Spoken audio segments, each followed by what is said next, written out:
Hey, you know, whatever. I wasn't going to get into name calling, but I got kind of heated up. I really... Because you guys were friends. I mean, that's why I didn't say anything while he was on the phone. It was like, this is almost personal. You two really know each other. You know? Yeah, well, yeah. I mean, but I just don't want to hear, you know, it's one thing, you know, I try to help a guy out. And clearly, I mean, I'm on top of my game and everything. And the guy's got a problem now.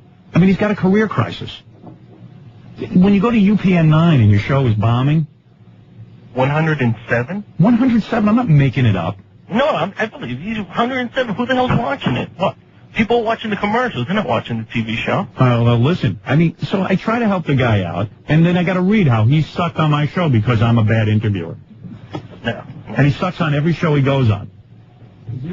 Because of me. No. And I tried to talk to him in private on the phone about, like, what contemporary comedy is. Like, it can't just be all sex jokes. If you got to talk about politics, you got to talk about, you know... religion, and he goes, no, that's the stuff they boycott you, they pressure groups, I only talk about sex, that's the way to go. And I'm like, oh boy.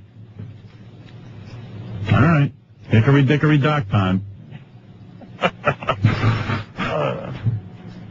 don't know. Thanks for the call.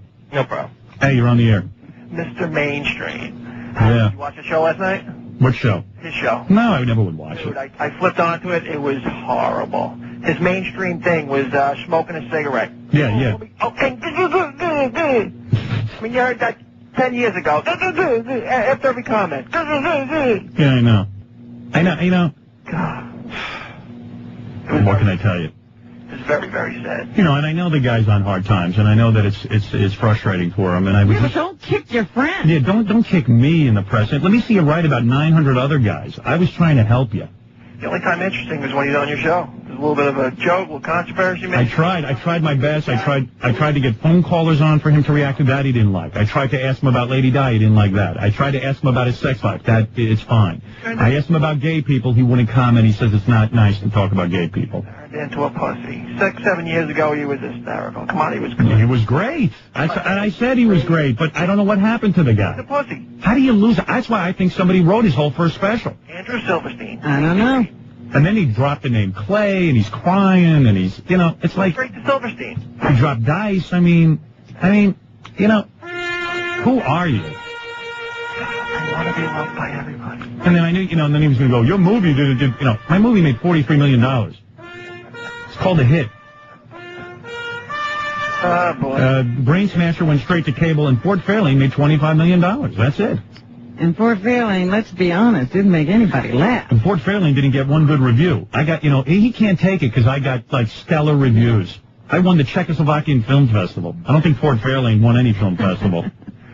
You know, and you know what? I'm not even into comparing my career. I know I'm blessed, and I know I have a lot of good things going on right now in my career. And I'm, you know, and I've been on top for 20 years. I know I'm a lucky guy. It's just that I don't want to read Dice saying that I'm the reason he sucked on the show. I mean, that's such a cop-out.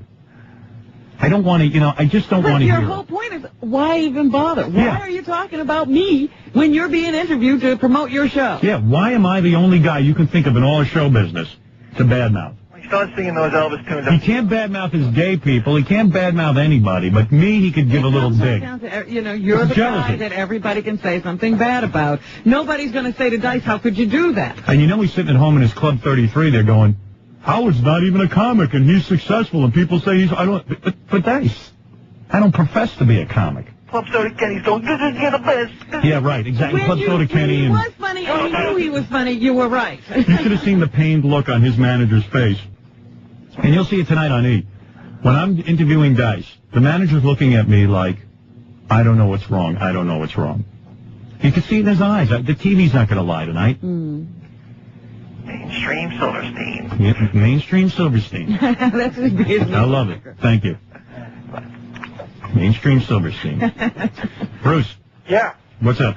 The Dice is dead, man. I know. He's dead. I work at a fire hall in Etobicoke. I brought in a tape of this guy. Now, the language gets pretty crusty where I work, right? Right. Within 10 minutes, the room was empty. I know, because it can't all be dirty language. You got to have jokes. This is it. The guy's got no material. He's got no act. Okay, now it's all, you know, pussy. Be like MC Hammer and do, like, Kentucky Fried Chicken commercials or something. Well, I was going to, listen, if I could have talked to him on the phone, I would have said, look, guys, here's what you got to do. You got to go back. You got to sit down. You got to open a newspaper. You got to read it, figure out what's going on in the world. You can't just have an act with hickory dickory dock about sex. Sex is great. Don't get me wrong. I do a lot of sex humor, but it's got to be real. You can't. You got to. You know what? If I use a vibrator on my wife, yeah, I admit it.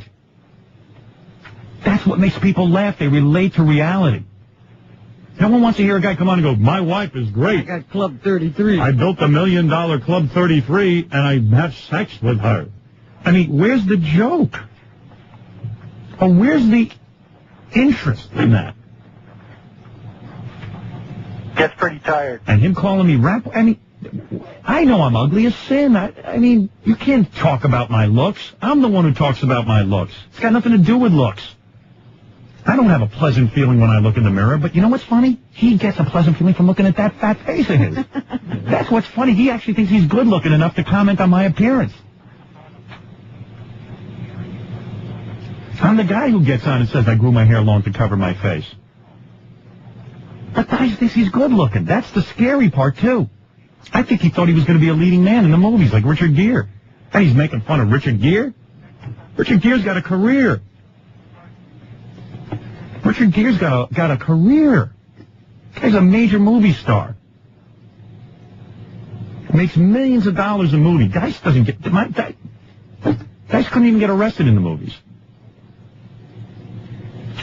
It's over for him. And at the time, he was the biggest comedian ever. Yeah. Couldn't sell a movie ticket. No. You know, the worst movie in the world should have made some money. Yeah. You know, what am I going to do with him? You know, I've really tried to help the guy. I feel bad for him. But I don't want to hear some crap about I'm the reason you sucked. Hey, if you sucked, go away and, you know, that's it. You sucked. He hasn't said anything about those other show hosts. No. He sucks. I mean, if you should have seen him on Geraldo. Geraldo hustled him out of there so fast. It was a 5-minute interview. Dice basically comes out, has to light a cigarette, and doesn't say anything funny. And he starts telling Geraldo how much his mother loves Geraldo. I mean, that was the material.